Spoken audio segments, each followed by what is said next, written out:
লালবাজারের পর এবার বুলডোজার নিয়ে কড়া বার্তা দিয়ে রেখেছে ভবানী ভবনও। জানিয়ে দেওয়া হয়েছে, বুলডোজার নিয়ে কাউকে ভয় দেখানোর চেষ্টা বরদাস্ত করা হবে না, এর বিরুদ্ধে আইনানুগ পদক্ষেপ করা হবে। রাজ্যের রাজনৈতিক পালাবদলের পরে কিছু লোক পরিস্থিতির সুযোগ নিয়ে ঝামেলা পাকানোর চেষ্টা করছেন বলে জানিয়েছে পুলিশ।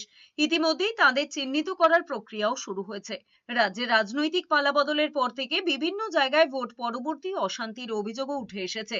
এই অবস্থায় বুধবার বিকেলে রাজ্য পুলিশের সদর দপ্তর ভবানী ভবন থেকে সাংবাদিক বৈঠকে বসেন ভারপ্রাপ্ত ডিজি সিদ্ধিনাথ গুপ্তা। জানিয়েছেন, গত কয়েকদিনে কয়েক জায়গায় গোলমাল হয়েছে, মঙ্গলবারও হয়েছে, তবে বুধবার সকাল থেকে কোথাও কোনো গোলমালের ঘটনা ঘটেনি। সিদ্ধিনাথ জানিয়েছেন, ভোট পরবর্তী সময় মোট 200টি এফআইআর হয়েছে, তার ভিত্তিতে 433 জনকে গ্রেপ্তার করা হয়েছে। এছাড়া সতর্কতামূলক পদক্ষেপ হিসেবে প্রায় 1100 জনকে আটক করা হয়েছে।